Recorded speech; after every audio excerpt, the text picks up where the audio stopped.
તો જ્યાંથી બાકી છે ત્યાંથી શરૂ કરીએ છીએ. સૌથી પહેલાં આપણી એક સ્ટ્રેટેજી સમજાવી દઈ. આપણે જેમ બને એમ જલ્દી કોર્સ પૂરો કરવો છે. કોર્સ પૂરો કરવામાં કોન્સન્ટ્રેટ હિયર. કોર્સ પૂરો કરવામાં 1, 10 અને 11 3 ચેપ્ટર બાકી છે. 1, 10 અને 11 એમાંથી ચેપ્ટર 1 80% જેવું વિડીયો લેક્ચરમાં પૂરું થઈ ગયું છે.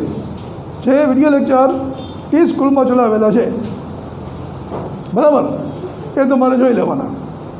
સૌથી પહેલી વાત, સ્પીડમાં કોર્સ પૂરો કરવો છે, મતલબ ક્વોલિટીના ભોગે નહીં. આફ્ટર ઓલ આપણો હેતુ વિદ્યાર્થીઓના માર્કનો છે, તો ક્વોલિટીના ભોગે નહીં, પણ જેમ બને એમ સ્પીડમાં કોર્સ પૂરો કરવો છે. શા માટે? 1, 10 ને 11 3 ચેપ્ટર બાકી છે. આ 3 ચેપ્ટર પૂરા થાય એટલે જોશી સાહેબે જે ચેપ્ટર ચલાવેલા છે એનું હું એક હાઇલાઇટ રિવિઝન કરાવીશ. Highlight revision. અને એ પછી આપણે મેક્સિમમ પેપર સોલ્વ કરવા છે. તમે ટેક્સ્ટ બુક ગમે એટલી વાર રીડ કરો, એનાથી વિદ્યાર્થી 60-65 સુધી પહોંચે.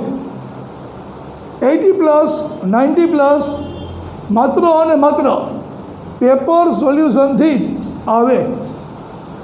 તો આપણે કોર્સ પૂરો કરીને પછી તરત જ પેપર સોલ્યુશન ઉપર જવું છે. જેટલા વધારે પેપર સોલ્વ થાય એટલા વધારે પેપર સોલ્વ કરવા છે. જેટલી કંપનીના પેપર સેટ બજારમાં મળતા હોય દરેકે દરેક પેપર સેટ સોલ્વ કરવાની આપણી ગણતરી છે. પછી જેવો ટાઈમ સમજી ગયા, આ આપણી સ્ટ્રેટેજી છે. તો ટી સ્કૂલમાં જ્યાંથી બાકી છે ત્યાંથી શરૂ કરશું.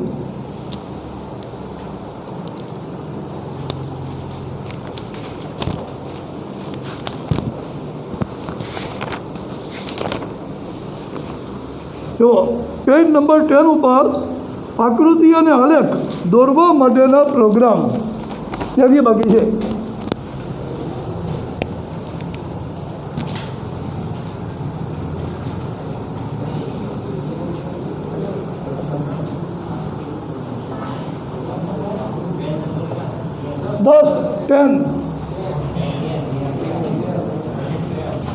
અને આ લોકોને next year English medium BCom કરવું છે. 10 બોલી એમાં એમને રમૂજ થાય છે. એમને ગોડ બ્લેસ યુ.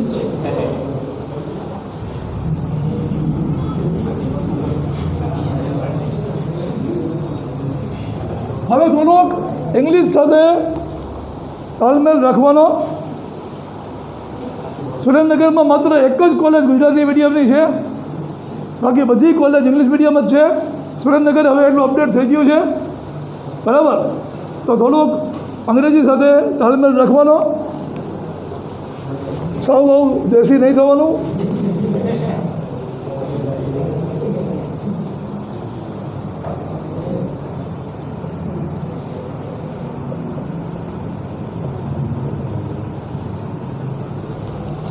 એવું જ નામ છે ને એનું,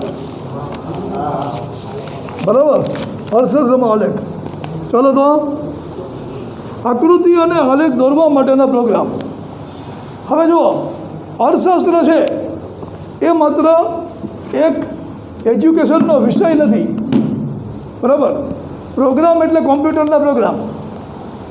તો અર્થશાસ્ત્ર માત્ર એજ્યુકેશનનો વિષય નથી.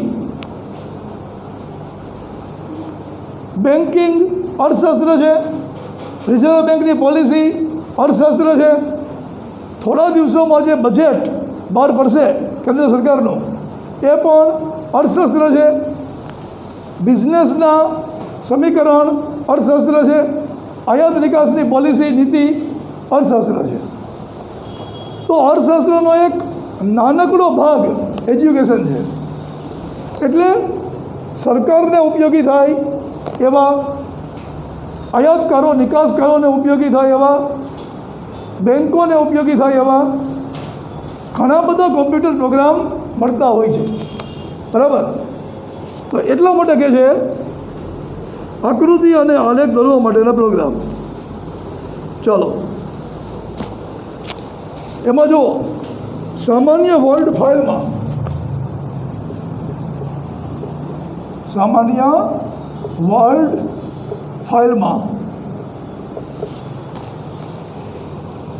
પુરવઠા અને માંગ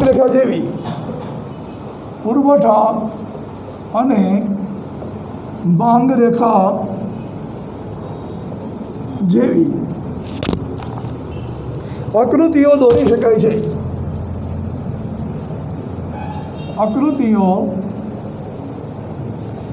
શકાય છે. એક્સેલ શીટ દ્વારા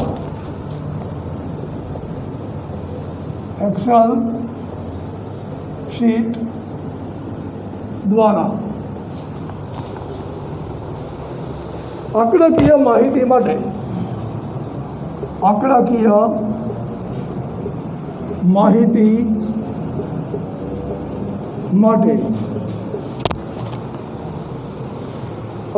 અને આલેખો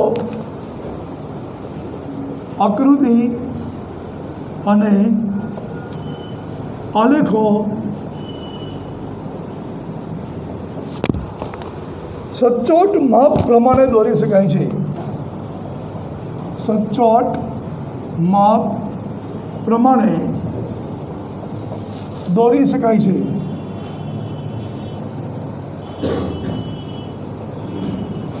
સૌથી પહેલાં તો આ લાઈનને અંડરલાઈન કરજો. હું તમને જેટલી પણ લાઈન હાઇલાઇટ કરાવીશ, અંડરલાઈન કરાવીશ, એ કોઈને કોઈ પ્રશ્નનો જવાબ બનશે. હું તમને જેટલી પણ અંડરલાઈન કરાવીશ એ કોઈને કોઈ પ્રશ્નનો જવાબ બનશે. એટલે કે જે પ્રશ્નો આ ચેપ્ટરમાંથી વારંવાર પૂછાતા હશે એના જવાબવાળી લાઈન હું તમને અંડરલાઈન કરાવતો રહીશ. આપણે જે અલગ અલગ કંપનીના પેપર સેટ સોલ્વ કરશું એના સેક્શન ABના જવાબ તમને આપણી અંડરલાઇન્સમાંથી મળી રહેશે, બરાબર છે. તો જુઓ, હવે આપણે આને સમજીએ. અંડરલાઇન કરી દીધી હોય તો હવે બોર્ડ ઉપર ધ્યાન આપજો, સમજવાનું છે. સામાન્ય વર્ડ ફાઇલમાં પુરવઠા અને માંગ રેખા જેવી આકૃતિઓ દોરી શકાય છે. એક્સેલ શીટ દ્વારા આંકડાકીય માહિતી માટે આકૃતિ અને આલેખો સચોટ માપ પ્રમાણે દોરી શકાય છે. આમાંથી વર્ડ કોને ખબર છે? MS વર્ડમાં કામ કર્યું હોય, વર્ડમાં કામ કરેલું હોય, વર્ડ ખબર હોય, જોયેલું હોય, રેઝ યોર ફિંગર, આંગળી ઊંચી કરો, બરાબર. તો આપણે જ્યારે કહીએ છીએ કે અમારી જનરેશન, નવી જનરેશન, શું નવી જનરેશન? તમને વર્ડ ખબર નથી. MS ઓફિસ નામ સાંભળ્યું છે ને? એનો એક ભાગ વર્ડ. MS ઓફિસ ન આવડે ત્યાં સુધી તમે ગવર્મેન્ટ કે પ્રાઇવેટમાં નાનકડી નોકરી પણ કરી શકો નહીં, બરાબર. ચાનું કહેવાની નોકરી કરી શકાય, કપડાં બતાવવાની નોકરી કરી શકાય, બરાબર. પણ તમારે કોમ્પ્યુટરનું કામ પડે એવી કંઈ નોકરી કરવી હોય સારી 5,000ની નહીં, તો તમને વર્ડ ને એ બધું આવડતું હોવું જોઈએ, જેને કહેવાય MS ઓફિસ. તમને એમ થાય કે આને કેવી રીતે ખબર? મેં 1990માં સૌરાષ્ટ્ર યુનિવર્સિટીનો કમ્પ્યુટરનો કોર્સ કરેલો છે, તમારા જન્મ પહેલાં, બરાબર. ચાલો, તો જો આ વર્ડ ફાઇલ શું હોય એ પહેલાં સમજી લો. જેને ખબર છે એ તો બહુ સરસ છે, પણ મોટા ભાગના 4ને જ ખબર છે એટલા બધામાંથી. કોમ્પ્યુટરમાં આપણે જે લખવું હોય લખી શકાય. એમાં કંઈ ભૂલ થાય તો લાલ લીટી આવે, ગ્રામર ભૂલ થાય તો લીલી લીટી આવે. અને એને લાલ લીટી ઉપર રાઈટ ક્લિક કરો તો જે સાચો સ્પેલિંગ હોય એ કહે કે ભાઈ આમાં આમ નહીં આમ આવે, એ ક્લિક કરો એટલે સુધરી જાય ઓટોમેટિક. તો કોમ્પ્યુટરમાં આવું લખી શકાય એને કહેવાય વર્ડ ફાઇલ. ટેક્સ્ટબુક લખવાવાળાને એમ કે આ બધાને આવડતું જ હોય એટલે એને વર્ડ ફાઇલ સીધું લખ્યું છે, સમજાવ્યું નથી, કારણ કે આવડતું હોય એમ માનીને, પણ વેરી બેડ કે આવડતું નથી. હવે એ વર્ડ ફાઇલમાં આપણે આકૃતિ પણ દોરી શકીએ. માઉસને ડ્રેગ કરીને આમ લીટી દોરી શકીએ, માઉસને ડ્રેગ કરીને આમ લીટી દોરી શકીએ. તો OX OY વાળું થઈ ગયું, બરાબર. એની ઉપર માઉસ ડ્રેગ કરીને આમ માંગ રેખા દોરી શકીએ. તો સામાન્ય વર્ડ ફાઇલમાં પણ આકૃતિ દોરી શકાય, સમજાય ને. કોમ્પ્યુટરમાં માઉસ ખબર પડે ને, માઉસ, હા, રાઈટ ક્લિક કરીને એને તમે ડ્રેગ કરો પડે ખેંચવું, તો આમ અને આમ તમે લાઈન દોરી શકો અને આમ તમે લાઈન દોરી શકો, તો એ આકૃતિ દોરાઈ ગઈ. તો એક્સેલનું કામ શું? એક્સેલ કોને ખબર છે? Very good, very good. જેમને ખબર નથી એમને કહીએ, જે આડી લાઈનો હોય એને કહેવાય રો, અને ઊભી લાઈનો હોય એને કહેવાય કોલમ. તો રો અને કોલમનું શીટ બને. 4 રો અને 4 કોલમથી માંડીને 4000 રો રાખવી હોય તો પણ થઈ શકે, ખાનાવાળું આંકડાકીય માહિતી ભરવા માટે, બરાબર. હવે એનો ફાયદો શું? માનો કે આપણે એક માહિતી છે, કંપનીનું નામ, 125cc બાઇકની કિંમત પ્લસ ટેક્સ પ્લસ વીમો, બરાબર, ઇક્વલ ટુ ઓન રોડ કિંમત માઇનસ ડિસ્કાઉન્ટ ઇક્વલ ટુ અંતિમ કિંમત. આવી એક માહિતી કરવી છે તો તમારે બધી કંપનીના નામની સામે કેલ્ક્યુલેટર લઈને બેસવું પડશે ને. એક્સેલ સિવાય તમે ખાના પડ્યા હોય તો એ કેલ્ક્યુલેટર લઈને બેસવું પડશે ને, કે ભાઈ કિંમત ને પ્લસ ટેક્સ ને પ્લસ વીમો અને માઇનસ ડિસ્કાઉન્ટ કરવું પડશે ને. એક્સેલમાં નહીં કરવું પડે. એક્સેલમાં અલગ અલગ ફંક્શનની ફોર્મ્યુલા આવે, તમે અંદર ફોર્મ્યુલા સેટ કરી દો.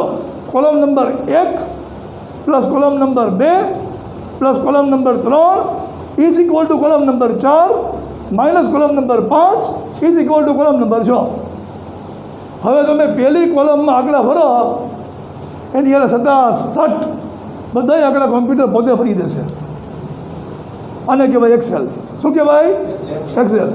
હવે જુઓ, એ જ લાઈન ફરીવાર વાંચો. સામાન્ય વર્ડ ફાઇલમાં પુરવઠો અને માંગ રેખા જેવી આકૃતિઓ દોરી શકાય છે. એક્સેલ શીટ દ્વારા આંકડાકીય માહિતી માટે આકૃતિઓ અને આલેખો સચોટ માપ પ્રમાણે દોરી શકાય છે. હવે તમને વર્ડ ને એક્સેલ ખબર છે, હવે તમે હું શું કહું છું એ સમજી શકો. જુઓ, હવે આપણે આ લાઈનને સમજી છીએ. વર્ડને એક્સેલ ખબર નથી એટલે સૌથી પહેલાં નહીં સમજાવ્યું. આ લાઈન તો હવે સમજી છીએ. 11મા ધોરણમાં જે આપણે આકૃતિ દોરતા હતા માંગ રેખાની, એમાં આપણે 5 ખાના પડતા હતા. ભાવ 50, 20, 50, 40, 30, 20, 10, અને માંગ 10, 20, 30, 40, 50, બરાબર ને. એટલા માટે આપણે હાઈ ક્લાસ માપ લઈને 10, 20, 30, 40, 10, 20, 30, 40 કલાક હતા. પણ 500 કિંમત, 500 પ્રાઇસીસ, એક તમારી સામે અનુસૂચિ આપેલી છે 500 ખાનાની, 500 કિંમત અને એની સામે 500 માંગ. તમે એની આકૃતિ દોરી શકો?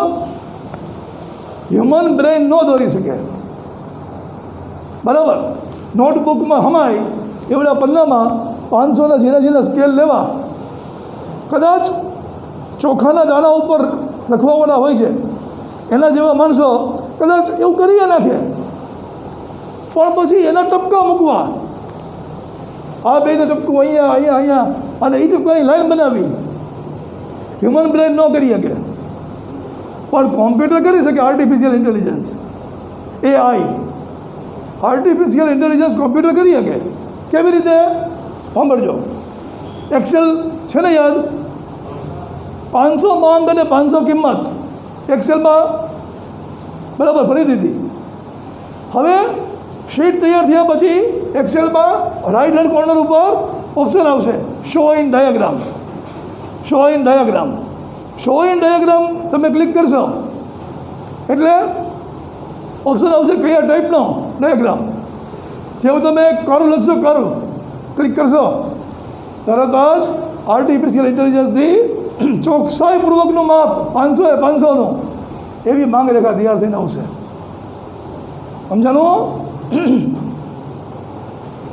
સામાન્ય વર્ડ ફાઇલમાં પુરવઠા અને માંગ રેખા જેવી આકૃતિઓ દોરી શકાય છે. એક્સેલ શીટ દ્વારા આંકડાકીય માહિતી માટે આકૃતિ અને આલેખો સચોટ માપ પ્રમાણે દોરી શકાય છે. આ તમારા કોમર્સના પ્રારંભિક વર્ષના નાના નાના બાળકો માટે આ શબ્દ વાપર્યા છે. વાત સાચી છે, શબ્દો તમને સમજાય એ માટે લો લેવલના છે. આ ટાઈપની આકૃતિ રિઝર્વ બેંક નહીં દોરે, બજેટના ફાઇનાન્સ મિનિસ્ટર નહીં દોરે, પણ 70 કન્ટ્રીની હારે આપણા એક્સપોર્ટ એગ્રીમેન્ટનો ફાયદો, 40 કન્ટ્રીની હારે આપણા ઇમ્પોર્ટ એગ્રીમેન્ટનો ફાયદો, એની કોઈ આકૃતિ કરીને એનાથી એમાં ચેન્જ કરવો કે નહીં, ડિસિઝન લેવો હોય તો એની આકૃતિ જોઈએ. એ બધી આમાં બને. સમજાઈ ગયું? ચાલો, તો સામાન્ય વર્ડ ફાઇલમાં પુરવઠા અને માંગ રેખા જેવી આકૃતિઓ દોરી શકાય છે. એક્સેલ શીટ દ્વારા આંકડાકીય માહિતી માટે આકૃતિ અને આલેખો સચોટ માપ પ્રમાણે દોરી શકાય છે. એક્સેલ શીટનો ફાયદો શું કે એમાં ગણતરી જાતે કરવી પડતી નથી, કોમ્પ્યુટર ગણતરી કરીને માહિતી ભરી દે છે. બરાબર? ચાલો, પછી નેક્સ્ટ ટોપિક, અભ્યાસ સામગ્રી સાચવવા માટે.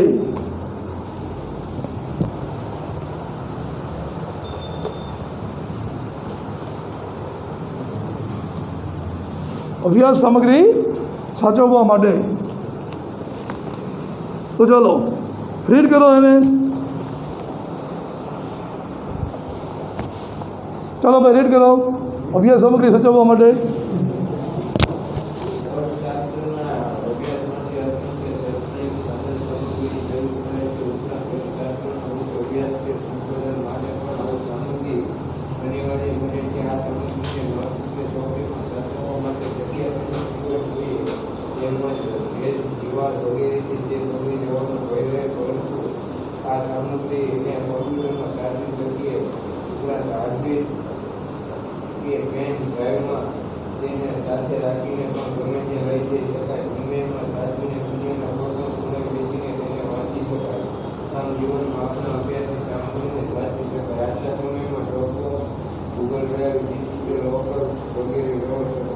Very good.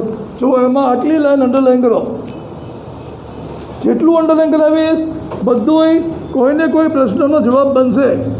વારંવાર પૂછાતા પ્રશ્નોના જવાબ અંડરલાઈન કરાવું છું. હાર્ડ ડિસ્ક કે પેન ડ્રાઈવમાં હાર્ડ ડિસ્ક કે પેન ડ્રાઈવમાં તેને સાથે રાખીને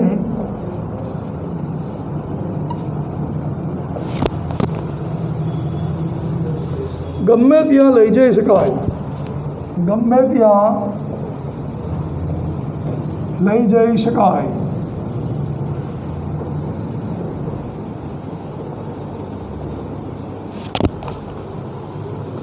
ઈમેલમાં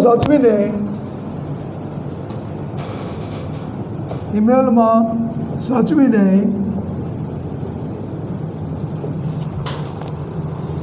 દુનિયાના કોઈ પણ ખૂણે બેસીને તેને વાંચી શકીએ. દુનિયાના કોઈ પણ ખૂણે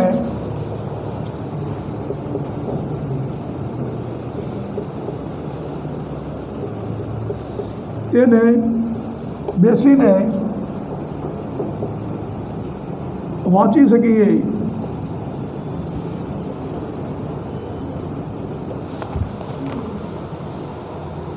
આજના સમયમાં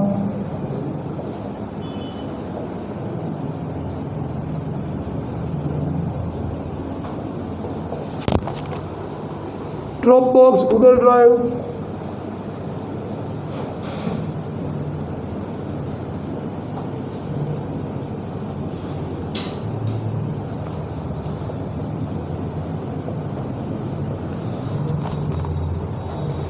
ડિજિલોકર,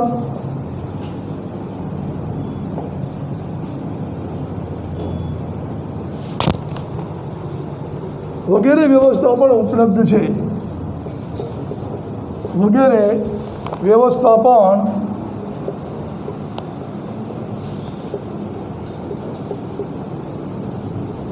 ઉપલબ્ધ છે. બરાબર. હાર્ડ ડિસ્ક કે પેન ડ્રાઈવમાં તેને સાથે રાખીને ગમે ત્યાં લઈ જઈ શકાય છે. ઈમેલમાં સાચવીને દુનિયાના કોઈ પણ ખૂણે તેને બેસીને વાંચી શકીએ. આજના સમયમાં ડ્રોપબોક્સ, ગૂગલ ડ્રાઈવ, ડિજિલોકર વગેરે પણ વ્યવસ્થા ઉપલબ્ધ છે. બરાબર છે? અંડરલાઈન કરો આટલું. થઈ ગયું? હવે જો હાર્ડ ડિસ્ક શું હોય ખબર છે ને? જોઈ છે હાર્ડ ડિસ્ક? લેપટોપ, કમ્પ્યુટરમાં પેલું ગોળ અડધું પારામ, બરાબર જોયેલું છે ને?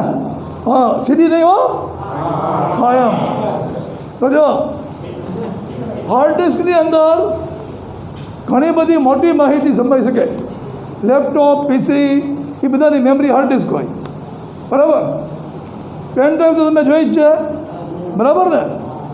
હવે જો હાર્ડ ડિસ્ક કે પેન ડ્રાઈવમાં તેને મતલબ માહિતીને, ટેક્સ્ટબુકમાં લખ્યું છે તેને મતલબ શું? માહિતીને. હાર્ડ ડિસ્ક કે પેન ડ્રાઈવમાં માહિતીને સાથે રાખીને ગમે ત્યાં લઈ જઈ શકાય. બરાબર. લેપટોપમાં હાર્ડ ડિસ્ક હોય, ગમે ત્યાં લઈ જઈ શકો. પીસીમાં હાર્ડ ડિસ્ક હોય, કાઢીને લઈ જઈ શકો, ગમે ત્યાં લઈ જઈ શકાય. ઈમેલમાં, ઈમેલ ખબર છે ને? ઈમેલમાં કોઈ કામ કર્યું છે? પપ્પાના કે ભાઈના ફોનમાં ઈમેલ જોયો છે? બરાબર. જો એને ન જોયો હોય ઈમેલ, તો હવેથી હું છે ને નવી જનરેશનનો છું એવું એને માનવાનું, કહેવાનું બંધ કરી દેજો. આપણને ખાલી ફોનમાં અમુક વસ્તુ જોતા આવડે છે. બરાબર. તો જો સાયલન્સ. જો તો હાર્ડ ડિસ્ક કે પેન ડ્રાઈવમાં શીખવું છે કે કમ્પ્યુટરના અભણ રહેવું છે.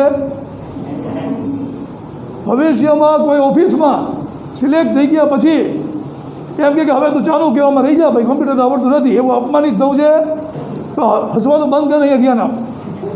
હાર્ડ ડિસ્ક કે પેન ડ્રાઈવમાં માહિતીને સાથે રાખીને ગમે ત્યાં લઈ જઈ શકાય છે, ઈમેલમાં સાચવીને. હવે આ હાર્ડ ડિસ્ક અને પેન ડ્રાઈવ તો કીધું, તો પછી ઈમેલમાં કેમ કીધું?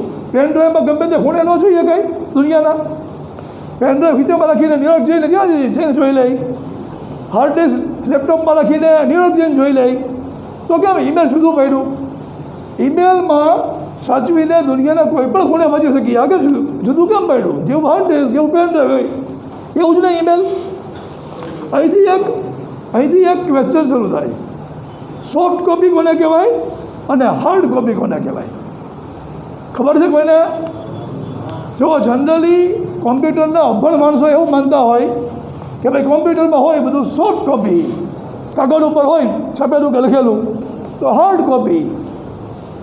વારંવાર નોકરીની એક્ઝામમાં પૂછાતો પ્રશ્ન, ઈમેલ સોફ્ટ કોપી કહેવાય કે હાર્ડ કોપી? હાર્ડ કોપી કોને કીધું? બોલો બોલો. એવું આંગળી, બરાબર, આંગળી ઊંચી કરો. જવાબ સાચો છે. આંગળી ઊંચી કરો. કોને કીધું? કેમ? હા, જો હવે તમને સમજાવું. જો સમજી લો, તમારું નોલેજ અધૂરું છે. સમજી લો, સાચું છે પણ પૂરી નથી ખબર.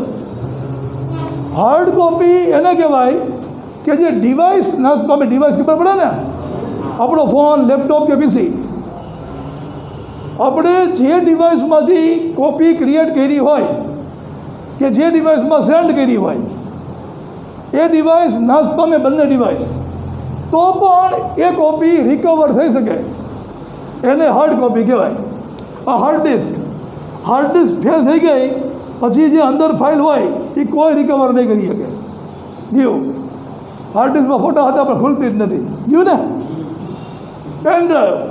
પેનડ્રાઈવમાં વાયરસ આવી ગયો, બરાબર, ખુલતી નથી ક્યાંય, બરાબર, ફોર્મેટ કરવી પડશે. ગયું બધું બરાબર ને.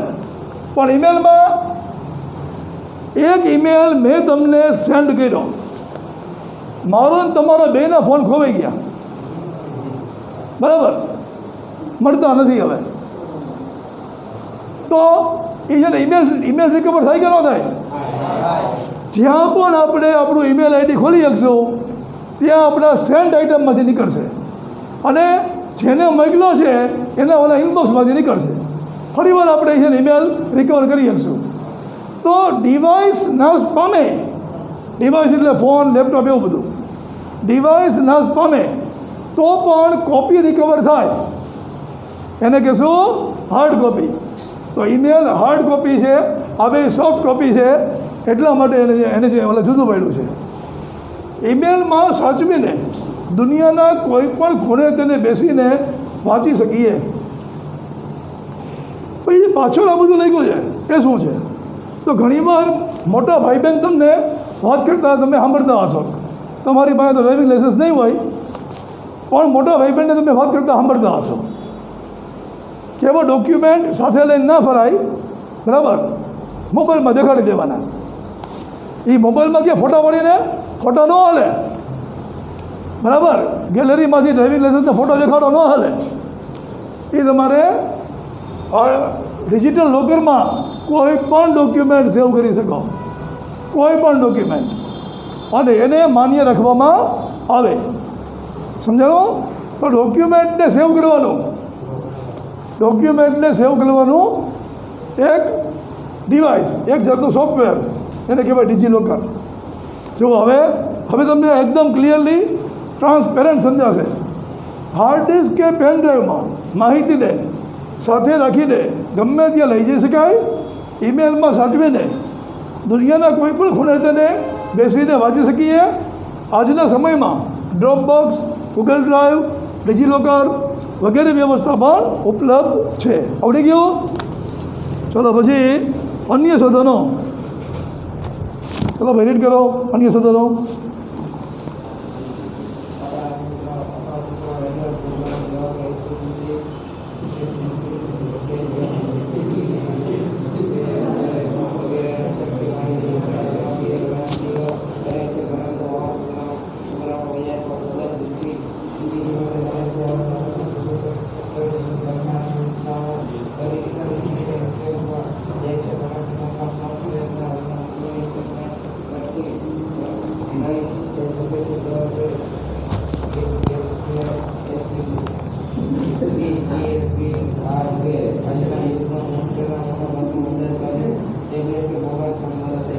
Okay, very good.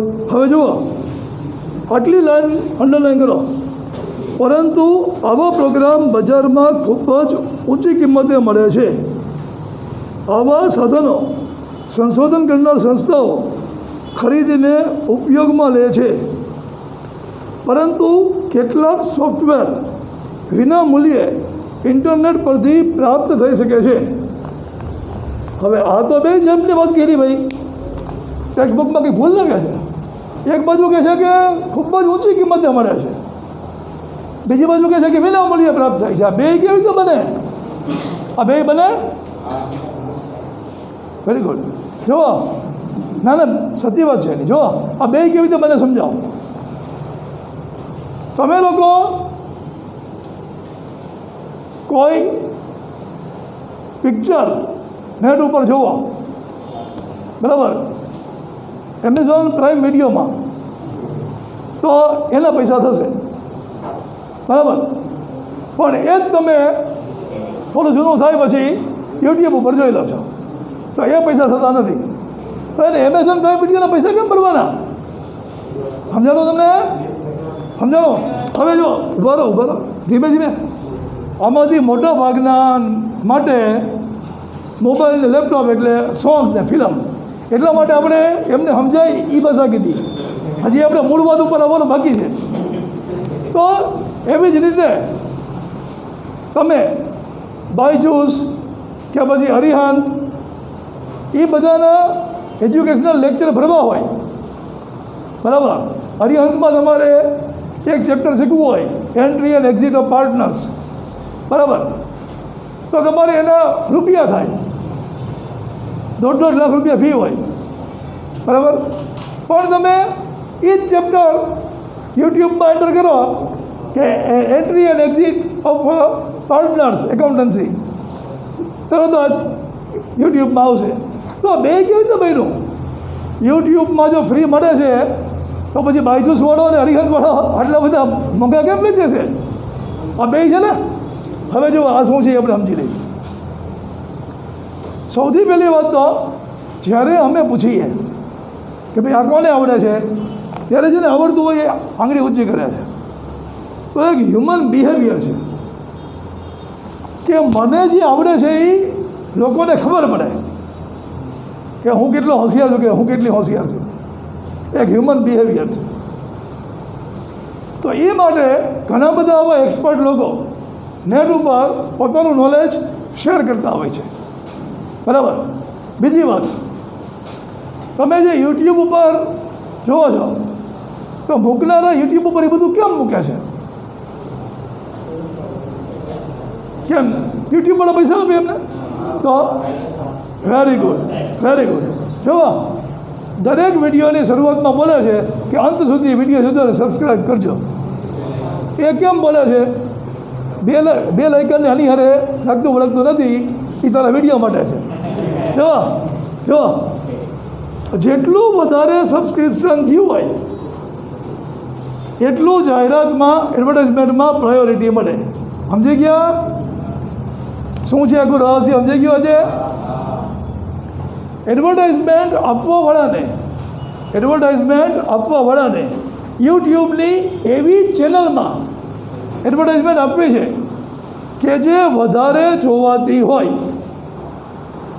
તો જ એનું એડવર્ટાઇઝમેન્ટની માહિતી વધારે લોકો સુધી પહોંચે. અને વધારે કઈ ચેનલ જોવાય છે એનું માપ શું? તો કે જે ચેનલ જેટલી વધારે સબસ્ક્રાઈબ થઈ હોય એ ચેનલ વધારે જોવાય છે, એમાં એને એડવર્ટાઇઝમેન્ટ આપવી છે અને એડવર્ટાઇઝમેન્ટના પૈસા મળે. સમજાઈ ગયું આખું હવે રહસ્ય? તો એટલા માટે જે પેઇડ સોફ્ટવેર હોય એ ઘણા બધા મોંઘા મળે. અને એ જ વસ્તુ આ તમને યુટ્યુબનું એક્ઝામ્પલ, ઘણી બધી વેબસાઇટે ફ્રીમાં આપે, એ જ તમને ફ્રીમાં મળી રહે. સમજાઈ ગયું એટલું? હવે જો પેઇડ આટલું મોંઘું હોય, અને આપણે તો હજી સિનેમાની વાત કરી, બરાબર, કે જે એન્ટરટેનમેન્ટનું સાધન છે.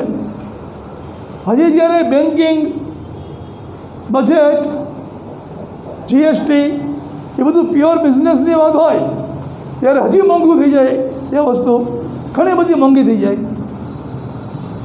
તો જ્યારે આટલું બધું મોંઘું મળતું હોય અને સામે વિના મૂલ્ય મળતું હોય તો પછી મોંઘું વેચાય જ કેવી રીતે? બધા વિના મૂલ્ય ન લઈ લે. સમજાણો? એક જગ્યાએ ઘણું મોંઘું મળે છે.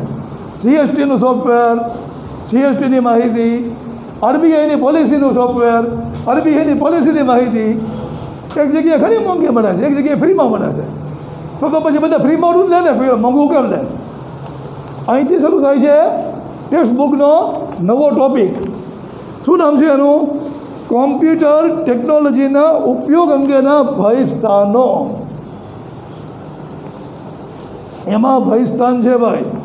તમારી જેમ ખાલી એન્ટરટેનમેન્ટ માટેના વિડીયો જોવા હોય તો ખાલી વાયરસ આવવાનું ભયસ્થાન.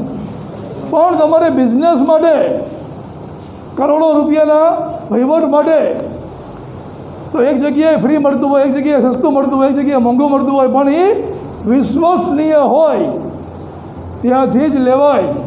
નહીંતર કોમ્પ્યુટર બેંક બેલેન્સ સાફ કરી નાખી, તમે સાંભળ્યું છે જમતારા, બરાબર? તો કોમ્પ્યુટર બેંક બેલેન્સ સાફ કરી નાખે. કારણ કે જુઓ, તમને ખબર નહીં હોય કદાચ આમાંથી અમુકને એન્ક્રિપ્ટેડ એપ્લિકેશન ખબર છે? સાંભળ્યું છે આવું નામ? જો માનો કે એક સોંગ ડાઉનલોડની એક તમારી પાસે એપ્લિકેશન છે કે એમાં સોંગ ડાઉનલોડ થાય, રોયલ્ટીવાળા સોંગ ડાઉનલોડ થઈ જાય ચોરીથી. આવી તમારી પાસે એક એપ્લિકેશન છે, એ કોને બહાર પાડી? એને શું કામ આવી એને મહેનત કરી? એને એટલે તમને સોંગ તો મારા સુધી પહોંચાડવામાં એને શું સ્વાર્થ છે એ તમને આજે સમજાશે. એ એપ્લિકેશનમાં તમે જ્યારે સોંગ ડાઉનલોડ કરો છો અને સ્ક્રીન ઉપર ચકેડું ભરીને સોંગ ડાઉનલોડ થાય છે, ત્યારે બેકગ્રાઉન્ડમાં એપ્લિકેશન પોતાનું કામ કરે છે. એપ્લિકેશન કોન્ટેક્ટમાંથી જેટલા પાસવર્ડ હોય ઘણા લોકો સેવ કરે. સીવીવી નંબર, સીવીવી ખબર છે ને કયા જમાનામાં જીવે છે? ઓનલાઈન શોપિંગ માટે એટીએમ પાછળથી એક આંકડો લખીએ ને એનું નામ સીવીવી. તો જો છવા સીવીવી નંબર કે પછી પાસવર્ડ ઘણા લોકો સેવ કરે. એટલે ઓલી એપ્લિકેશન એને ગોતીને સોર્સને મોકલે. ટેક્સ્ટ મેસેજમાંથી બેંકના મેસેજ ગોતે, એને ગોતીને મોકલે. બેંકની એપ્લિકેશન ડાઉનલોડ કરી હોય તો એનો પાસવર્ડ ગોતીને મોકલે. સ્ક્રીન ઉપર સોંગ ડાઉનલોડ થતું હોય, બેકગ્રાઉન્ડમાં ચોરીનું કામ થતું હોય. ડેટા ચોરી થાય છે ને એવું બધું છાપામાં નથી આવતું? ફેસબુકમાંથી ડેટા ચોરી થયો ને આમ તેમ ને એ બધું. તો જુઓ, એટલા માટે જે ફ્રી છે એ વિશ્વસનીય છે કે એનો સવાલ ઊભો થાય, શું કામ ફ્રી આપે છે? સમજાણો? તો એટલા માટે આપણે અહીંથી શરૂ થાય નવો ટોપિક, કોમ્પ્યુટર ટેકનોલોજીના ભય સ્થાનો. ચલો, કોને વાંચવું છે? છેલ્લે આને વાંચ્યું હતું ને? ચલો આ બાજુ આવીએ, વાંચો તમે.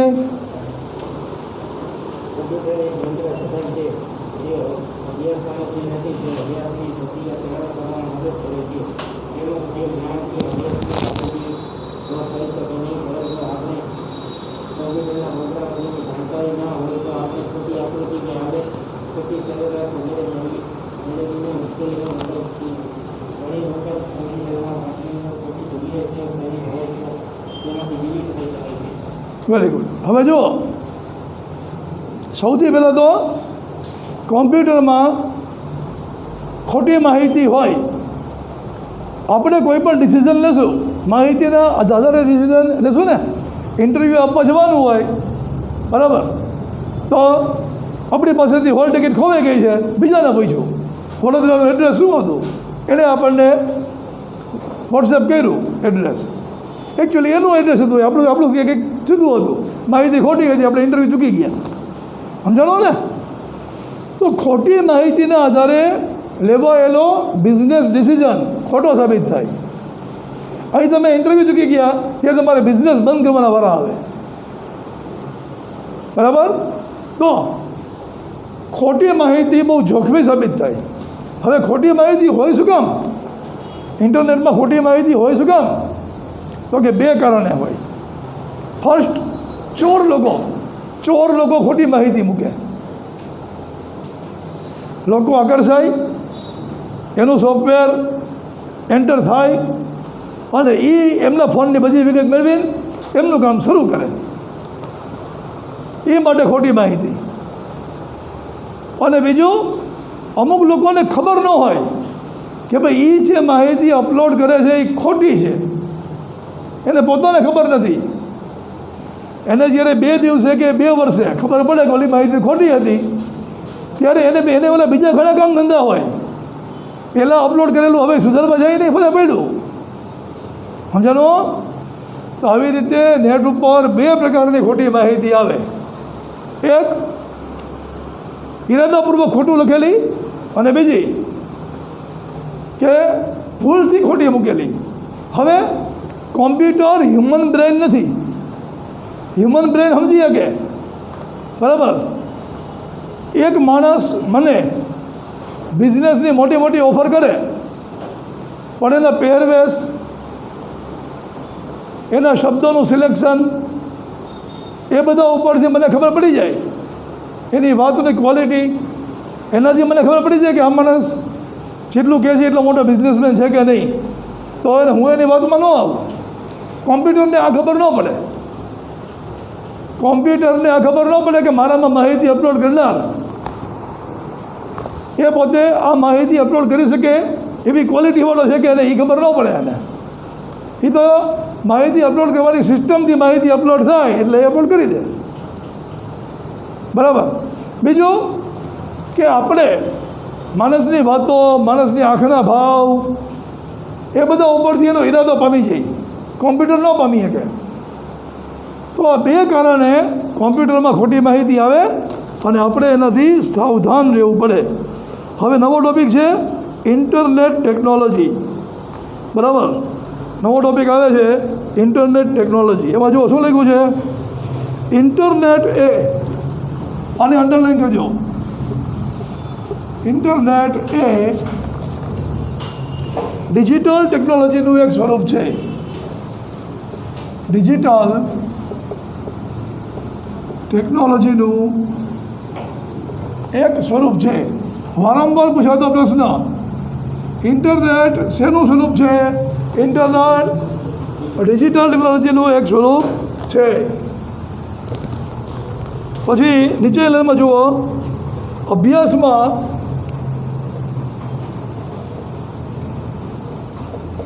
ઇન્ટરનેટ ટેકનોલોજીનો ઉપયોગ થાય છે. ઇન્ટરનેટ ટેકનોલોજીનો ઉપયોગ થાય છે.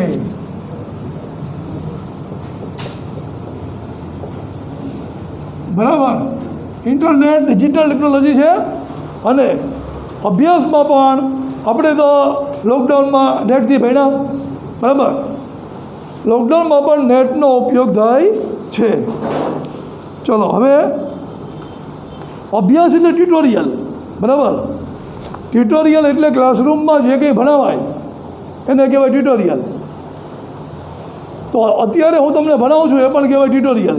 તો અભ્યાસમાં ઇન્ટરનેટનો ઉપયોગ થાય તો આપણે લોકડાઉન દરમિયાન જોયું, જેના ફોનમાં નેટ પતી ગયું હોય એને વિડીયો લેક્ચર નહોતું આવતું. બરાબર ને? એ તો આપણે જોયું કે ના, ઇન્ટરનેટનો ઉપયોગ તો થાય. ઉપરાંત કોઈ ચીજ ન સમજાય તો હોશિયાર વિદ્યાર્થીઓ એને યુટ્યુબ લેક્ચરમાં જોયું હશે. બરાબર. કે પછી બીજી કોઈ એપ્લિકેશન ડાઉનલોડ કરીને પણ જોયું હશે. તો લોકડાઉનમાં આપણે ઇન્ટરનેટના અભ્યાસ એ બેનો સંબંધ બહુ સારી રીતે સમજી શક્યા. તો જો ટ્યુટોરિયલ મારું રીડ કરો. ચાલો છેલ્લી બેન્ચ, ટ્યુટોરિયલ રીડ કરો.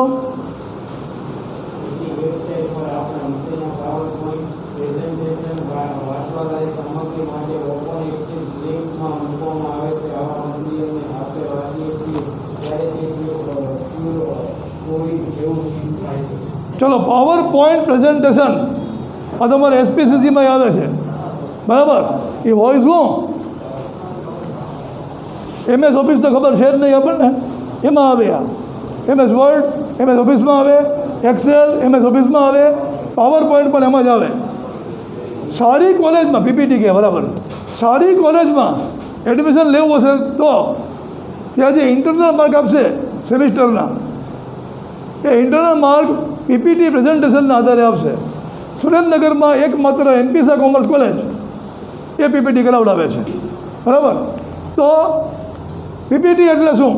પાવર પોઈન્ટ પ્રેઝન્ટેશન એટલે શું? આવો એક સ્ક્રીન હોય, પ્રોજેક્ટર જેવું સાધન લઈને ત્યાં ઊભા હોય, એક પછી એક સ્લાઇડ સમજો ને, એક પછી એક સ્લાઇડ આની ઉપર પાડવામાં આવે પ્રોજેક્ટરથી. લેઝર લાઇટ જોઈએ છે ને, લાલ ટપકું, લેઝર લાઇટથી સ્લાઇડના એક પછી એક ટોપિકની ઉપર લેઝર લાઇટ ફેંકે. સમજાવનાર પોતે, સમજાવનારના હાથમાં લેઝર લાઇટ હોય છે, જે ટોપિક સમજાવવો હોય એની ઉપર ટપકું ફોકસ કરે અને જે પોઈન્ટ ફોકસ થાય એ પોઈન્ટને સમજાવે. સમજાણું? જેવી રીતે આપણે વોટ્સએપ મેસેજની સાથે ફોન નંબર એટેચ કરી શકીએ છીએ. કોઈને આપણે કોન્ટેક્ટ સેન્ડ કરવો હોય તો સેન્ડ કરી છે ને, વિડીયો સેન્ડ કરી છે, ઓડિયો સેન્ડ કરી છે. એવી રીતે જે તે પોઈન્ટની હારે વિડીયો કે ઓડિયો પણ એટેચ કરી શકાય.